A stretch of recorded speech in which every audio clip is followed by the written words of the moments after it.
ഇപ്പോൾ സാമ്പത്തിക വിദഗ്ധയായ Mary George കൂടെ നമ്മോടൊപ്പം ചേരുന്നുണ്ട്. ശ്രീമതി മേരി ജോർജ്, താങ്കൾ നേരത്തെ തന്നെ പലതവണയായി പറഞ്ഞിട്ടുണ്ട് ഈ സ്വർണ്ണവില കുറഞ്ഞു വരും, അതിനായി കാത്തിരിക്കണമെന്നുള്ളത്. ആ രീതിയിലൊരു കുറവാണോ ഇപ്പോൾ സംഭവിച്ചുകൊണ്ടിരിക്കുന്നത്? ഇങ്ങനെ ഈ നിലവിൽ ഈ സ്വർണ്ണവിലയിൽ ഉണ്ടാകുന്ന ഒരു ഇടിവ് ഇത് 1 ലക്ഷത്തിന് താഴേക്ക് വരെ സ്വർണത്തിന്റെ വില എത്തിക്കാൻ സഹായിക്കുമോ? എന്നോടാണോ ചോദിച്ചത്? അതെ അതെ അതെ.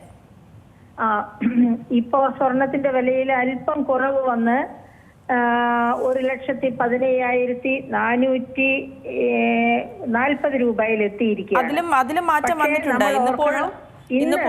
ഇന്നിപ്പോ രൂപയുടെ വില റെക്കോർഡ് തകർച്ചയിലാണ്. 92 രൂപ 71 പൈസ കൊടുത്താലേ $1 കിട്ടൂ എന്ന രീതിയിൽ രൂപയുടെ മൂല്യം താഴേക്ക് പോയിരിക്കുന്നു. എന്ന് വെച്ചാൽ എന്താണ് അർത്ഥം? ഡോളറിന്റെ മൂല്യം വർദ്ധിച്ചിരിക്കുന്നു. അപ്പൊ ഡോളറിന്റെ മൂല്യം വർദ്ധിക്കുമ്പോൾ ഞാൻ സാധാരണ പറയാറുള്ളത് പോലെ സ്വർണത്തിന്റെ മൂല്യത്തിൽ വർധനവ് ഉണ്ടാവില്ല. സ്വർണത്തിന്റെ മൂല്യത്തിൽ വർധനവ് ഉണ്ടാകുന്നത് ഡോളറിന്റെ മൂല്യം ഇടിയുമ്പോഴാണ്.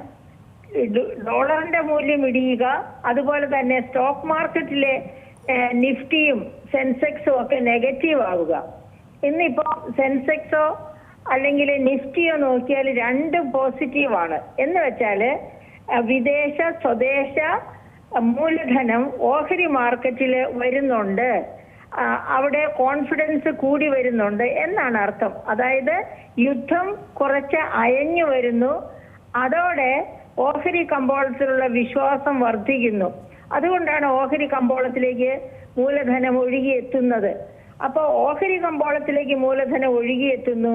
അതുപോലെ തന്നെ federal reserve rate of interest കുറച്ചിട്ടില്ല, കൂട്ടിയിട്ടുമില്ല തൽക്കാലം.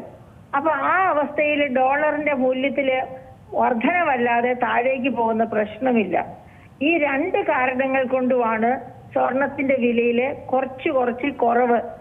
ഇന്നലത്തേക്കാൾ കുറച്ച് കുറവ് ഇന്ന് കാണുന്നു.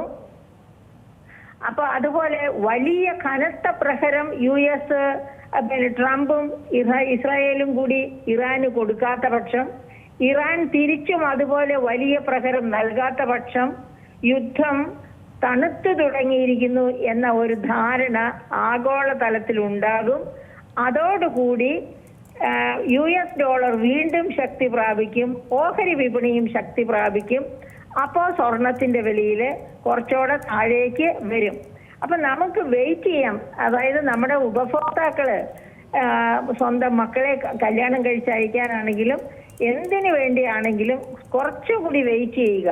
കുറച്ചുകൂടി വെയിറ്റ് ചെയ്യാന്ന് വെച്ചാല് ഈ യുദ്ധ സാഹചര്യം ഒന്ന് ഒഴിവായി കിട്ടുകയാണെങ്കിൽ തീർച്ചയായിട്ടും സ്വർണത്തിന്റെ വില 1 ലക്ഷത്തിന്റെ താഴേക്ക് പോയേ തീരൂ.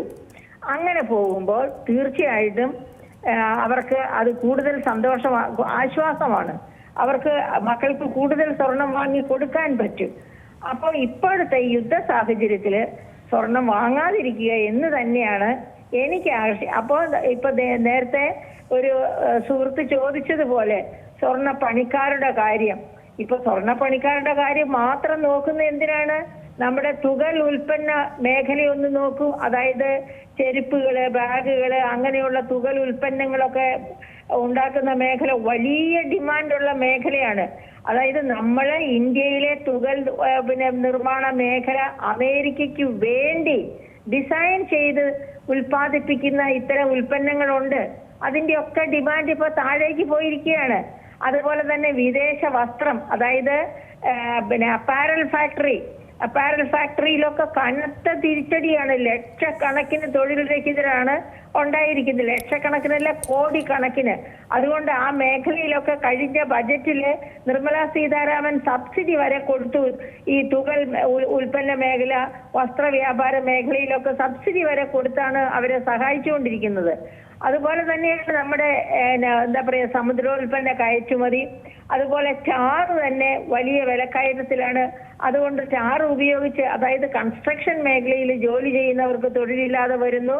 നമുക്കറിയാം LPG ഗ്യാസ് ഇല്ല. അത് കാരണം കൊണ്ട് തന്നെ ഹോട്ടലുകൾ പൂട്ടിപ്പോകുന്നു. ഹോട്ടലുകൾ പൂട്ടിപ്പോകുന്നത് കൊണ്ട് അവിടെ പഠിക്കുന്ന വിദ്യാർത്ഥികൾക്കാകട്ടെ, സ്പോർട്സുമായിട്ട് ബന്ധപ്പെട്ട് ഇരിക്കുന്നവർക്കാകട്ടെ, അല്ലെ പുറത്ത് ജോലിക്ക് പോയിരിക്കുന്നവർക്കാകട്ടെ, ഇവർക്ക് ആർക്കും ചെയ്യാൻ പറ്റുന്നില്ല. അപ്പൊ വലിയ സ്തംഭനമാണ് സമ്പദ് മേഖലയിൽ ഉണ്ടായിരിക്കുന്നത്. ആ സമ്പദ് മേഖലയുടെ ഒരു ഭാഗമായിട്ട് മാത്രമാണ് ഈ സ്വർണ്ണപ്പണിക്കാരുടെ ജോലി നഷ്ടപ്പെടുന്നു എന്നൊക്കെ പറഞ്ഞാലുള്ളത്. അപ്പൊ അതിനൊക്കെ ഗവൺമെന്റ് എന്തെങ്കിലും പരിഹാരം കാണണം. അങ്ങനെ തൊഴിൽ നഷ്ടപ്പെട്ടവർക്ക് ഏതെങ്കിലും തരത്തിലുള്ള ആനുകൂല്യങ്ങൾ അവർക്ക് അവരുടെ കമ്പനികളിൽ നിന്ന് തന്നെ വാങ്ങിക്കൊടുക്കുക. കേന്ദ്ര ഗവൺമെന്റും അതിനോട് കൂടി സഹകരിക്കുക. അതിനൊക്കെ നമുക്ക് ആവശ്യപ്പെടാവുന്നതാണ്. അതിനൊക്കെ കേന്ദ്ര ഗവൺമെന്റിന് ഇത് ജനങ്ങളാരും കൊണ്ടുവരുന്ന യുദ്ധമല്ല. അപ്പൊ കേന്ദ്ര ഗവൺമെന്റും അതത് കമ്പനികളും അവരെ തൊഴിലാളികളെ സഹായിക്കാൻ ബാധ്യസ്ഥരാണ്, അവരെ കഷ്ടതയിലേക്ക് തള്ളിവിടാതെ. പക്ഷെ ഇപ്പൊ സാർവത്രികമായി നമുക്കറിയാം, ഇന്ത്യയിൽ മാത്രമല്ല ഇതേ അവസ്ഥയാണ് ലോകത്ത് എവിടെയും.